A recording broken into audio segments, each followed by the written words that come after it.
इब्न Khaldun, इनको समाजशास्त्र और माहिर इमरानियात कहा जाता है, जिनका सोशल सॉलिडारिटी और सामाजिक एकता इनका एक मारूफ और मशहूर सिद्धांत है। इब्न खल्दून ने अपने मुकदमा पर इसी सिद्धांत पर बात की है कि कौमें और सिविलाइजेशन कैसे उरूज पर आती हैं और फिर कोई कौम या फिर कोई सिविलाइजेशन ज़वाल को कैसे पहुंच जाती है। इसी पर उन्होंने अपने मुकदमा में बहुत ही अच्छा और बहुत तफसीली बहस किया है और इन्हीं का ये भी कहना है कि जब कोई समाज या कोई व्यक्ति भोग, विलास और आराम में डूब जाती है तो फिर इनका पतन और विनाश शुरू हो जाता है। यानी जब कोई समाज, कोई सिविलाइजेशन मेहनत और कोशिश करना छोड़ देती है और किसी दूसरे पर निर्भर होकर जीवन यापन करना शुरू कर देती है, तो फिर ऐसी कौमें और ऐसी समाज, इस तरह की सिविलाइजेशन आहिस्ता आहिस्ता पतन की तरफ जाने लगते हैं। और इन्हीं ख्यालात और इन्हीं के नज़रिए से मिलता जुलता पाइलो कोयलो का भी नज़रिया और ख्याल कुछ इनके करीब तर लगता है।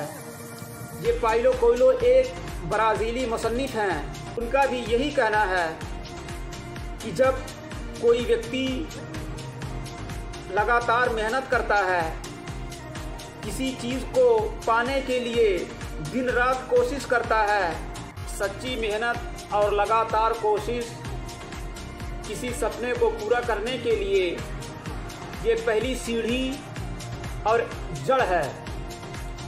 जब कोई आदमी सच्ची लगन और सच्ची मेहनत से किसी काम, किसी सपना को हासिल करने में लग जाता है तो पूरी कायनात और पूरी दुनिया उसके इस सपने को पूरा करने में इसकी मदद करते हैं।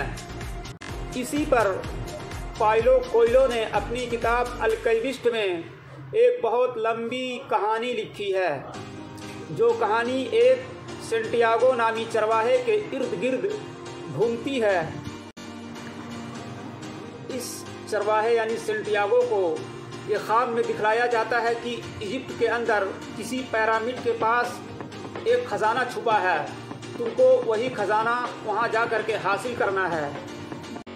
बहुत सारी रुकावटें और बहुत सारी दिक्कतें और मुसीबतों को झेलते हुए ये सेंटियागो इजिप्ट में पहुँच जाता है, उसी पिरामिड के पास जो उसको ख्वाब और सपने में दिखाया गया था। वहाँ जाकर जब ये अपने खजाने को ढूंढता है, फावड़ों से उस जगह को खोदता है, तो कुछ घुड़सवार इस चरवाहे सेंटियागो के पास आकर कहते हैं कि तू यहाँ क्या कर रहा है। तो बोलता है कि मुझे ख्वाब में ये दिखाया गया है, मैं सपना देखा हूँ कि यहाँ एक खजाना है, इसी खजाने की तलाश में मैं स्पेन से यहाँ आ गया हूँ।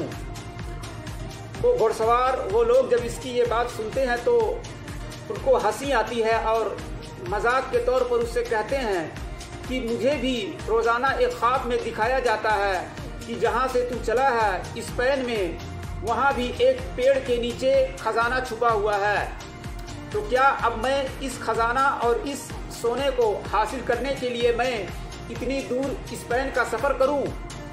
जब ये बात ये सेंटियागो इन घुड़सवारों से सुनता है तो फ़ौरन वहीं अपना फावड़ा और कुदाल फेंक कर वापस अपने वतन स्पेन आकर, जो वो घुड़सवार बोलता है कि उस पेड़ के नीचे खजाना छुपा है, वो वापस आता है और वहाँ खोदना शुरू करता है। तो वाकई में उसको खजाना और सोना उसी पेड़ के नीचे मिलता है जहाँ ये सेंटियागो जहाँ से अपना सफ़र शुरू किया था और जहाँ से चला था, वहीं उसको खजाना और सोना मिलता है। तो अब अगर ये चरवाहा सेंटियागो अपना ये सफ़र पूरा ना करता, इजिप्ट ना जाता, तो इसकी ना इन घुड़सवारों से मुलाकात होती और ना ही ये अपने बारे में इनसे बताता। और फिर वो मजाक के तौर पर उससे ये भी ना बताते कि मुझे भी सपने और ख्वाब में आता है कि स्पेन में जहाँ से तू चला है वहाँ एक पेड़ के नीचे सोना और ख़जाना छुपा है। तो ये सारा का सारा हुआ, ये अपना ख्वाब, अपने सपने को पूरा किया। इजिप्ट गया, उन घुड़सवारों से इसकी मुलाकात हुई, फिर इसको ये पूरा ख़जाना मिला।